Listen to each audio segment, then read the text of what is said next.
القصة هي قصة تاريخ السياسيين.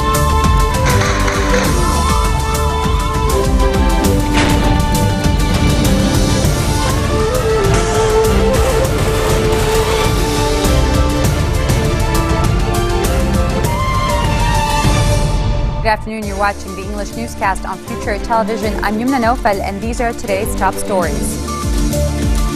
The You Sting campaign preps a demonstration that is set to kick off within the hour to demand the resignation of the Environment Minister over his failure to resolve the trash disposal crisis. A brief truce between Syrian regime forces and rebel groups in 3 key towns ended as the warring parties resumed clashes and shelling. And U.S. President Barack Obama says he expects improvements in the relationship between the U.S. and Israel to come pretty quick once the Iran nuclear deal is in place. Good afternoon to all our viewers. The You Sting campaign is holding a demonstration which is set to kick off within the hour.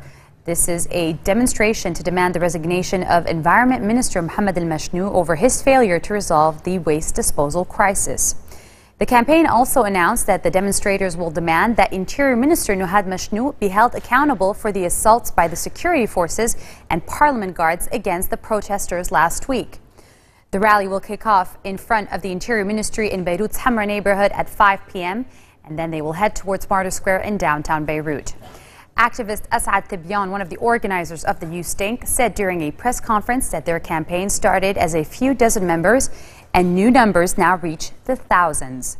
He stressed that after being beaten up during last week's protest, it became clear that the government chose to cover its head in the sand rather than face the truth. Interior Minister Nuhad al-Mashnou says that he will give orders to the security forces tasked to protect the civil society demonstrations to withdraw if the army does not meet his request to join the efforts in maintaining order and security. Nahar Daily stated that Mashnou said that his stand stemmed from a negative response he received from the army leadership after he requested them to assist the security forces in maintaining order. The Daily added that the issue will be discussed during the Central Security Council meeting that will be held at the Interior Ministry in the presence of all security leaders. Mashnou had earlier said that he is worried about this protest against Lebanon's government planned for the weekend, but said he will strive to guarantee the safety of all demonstrators. And here to discuss this further, we have with us Sara Assaf, civil society activist. Thank you for joining us. Thank you, Yumna. You know, the You Sting campaign is hoping that these efforts will be crowned with new parliamentary elections after the current parliament illegally extended its term on 2 separate occasions. What do you think? I think that there should be a clear roadmap, because before you can do elections, you have to have a new president. So first of all, the priority should be a new president, after which automatically you'll have a new government. Ideally, it should be a technocrat government in order to really have things moving in the right direction. After which everyone, all the MPs and the government should agree on a new electoral law where you have more people, a new law that would allow new people, new blood to get into the parliament. And after that, you'll have elections. So it's a long path, but it needs to go. I mean, we cannot get to chaos. Today, I'm going, for example, I'm surely going to the You Sting protest because I am against corruption and I am against garbage all over Lebanon. But at the same time, I am against chaos. So I don't want to reach a point where people are asking for the regime to be toppled, for the government to be toppled, and we have nothing. Right. I hear what you're saying, and you mentioned electing a president, which has also been a problem now for over a year. But, you know, the parties are constantly disagreeing, and ministers walking out, other ministers threatening to boycott sessions. So do you see that these could come to a solution anytime soon? I think that all political parties in Lebanon were used till today, I mean till last week, that they can get away with whatever they do. And now things have changed. I mean, they have seen that people are really fed up. There will be more accountability from now on.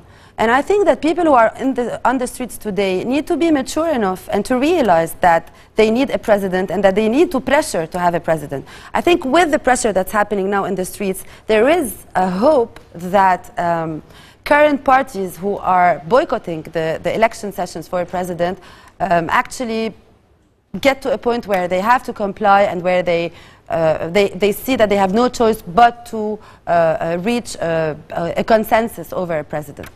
You know, we're watching these shots right now live of Martyr Square, and people started to gather there. You know, Sarah, they're saying that they are expecting a very large demonstration, probably the largest since 10 years when on March 14 the Cedar Revolution happened. I remember you recall that one. I think you took part of it, right? Of course. Do you think, you know, they're demanding a couple of things. One of the things is that the Environment Minister Mashnou actually resigns. The other one is that Interior Minister Nuhad al-Mashnou is held accountable. Do you agree with those two? Well, I'll tell you that if I want to be really objective, I think the whole government is not working well. It's not really about Minister Mohamed al-Mashnou. Of course, he didn't do a good job in the last 3 months, but it's not just about that. The whole government is frozen. The whole government is not able to be efficient in any way. Should the government resign? I'm not against, you know. I'll tell you something. If this would make the people feel that at least this government is listening to them, then yes. But when, you know, if Minister Mashnou resigns, Mohamed al-Mashnou, it should be via a package where there's a clear roadmap of what is expected from this government. You know, it's not the point of having him resign and then having the people in the streets still not being able to get to what they really want.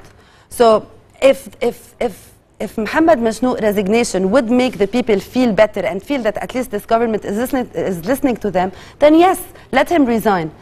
For me, personally, I don't think the resignation of Mohamed Mashnou would really solve the garbage issue in Lebanon. Right, because if you think about it, if the whole government resigns and then there is a presidential vacuum, we cannot expect things to get better or anybody to be held accountable for that matter, right? I mean, then there would just be a complete vacuum. If the whole government resigns, the only thing to expect is chaos in Lebanon and nothing else. Because usually when a government resigns, the president is the one, is the person who should be, is the authority that should be calling for how do you say that? When they call all the MPs and talk to them, to put a plan, basically. Is no, what you're no, it's when they actually when the president actually discusses with all the political parties and all the MPs in order to see who should be the next, We've got to take a quick break, but we will continue this conversation when we return. Stay with us. We'll be right back.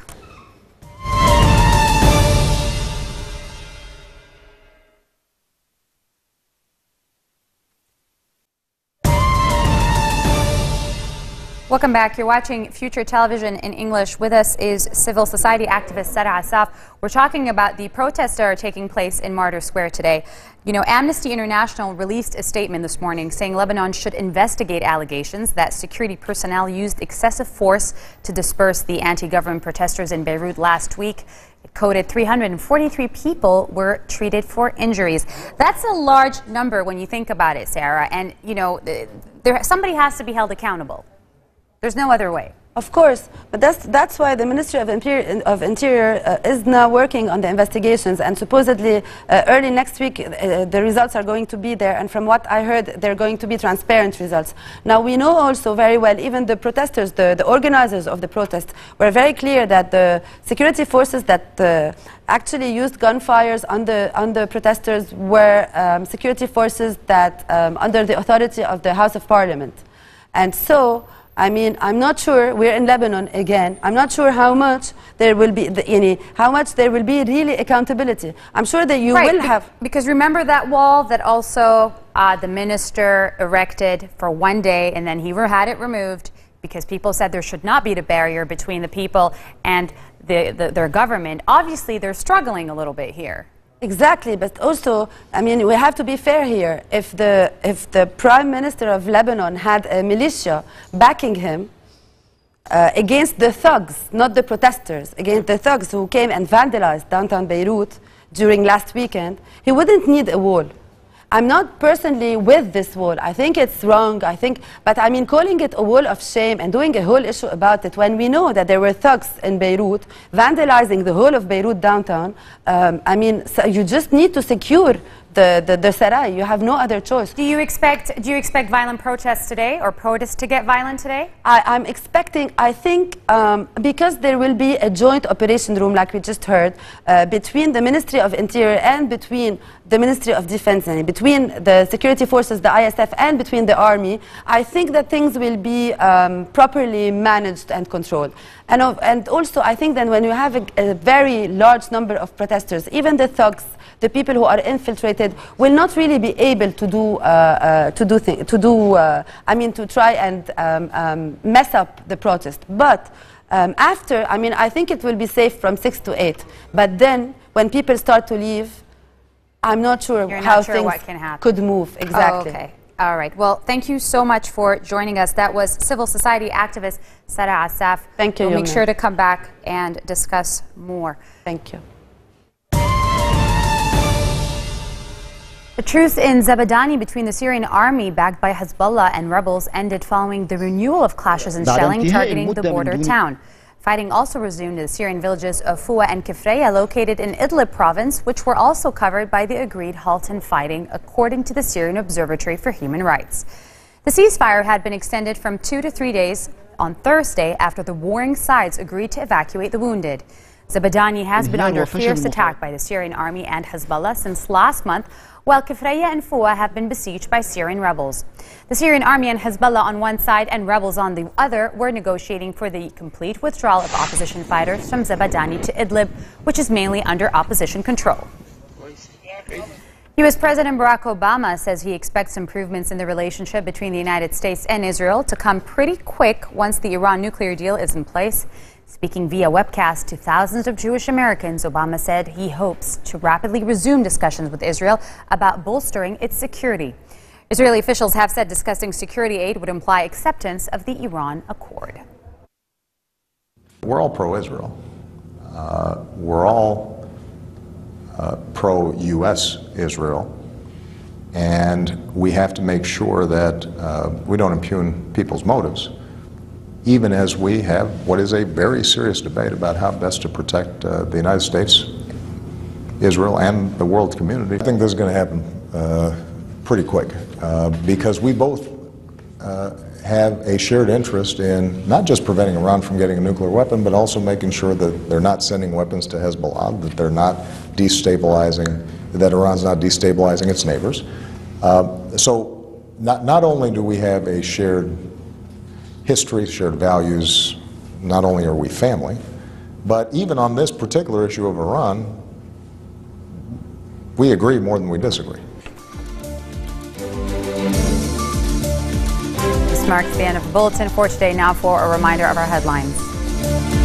The Youth campaign preps a demonstration that will kick off within the hour to demand the resignation of the Environment Minister over his failure to resolve the trash disposal crisis.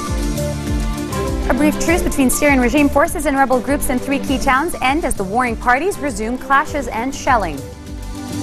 And U.S. President Barack Obama expects improvements in the relationship between the United States and Israel once the Iran nuclear deal is in place.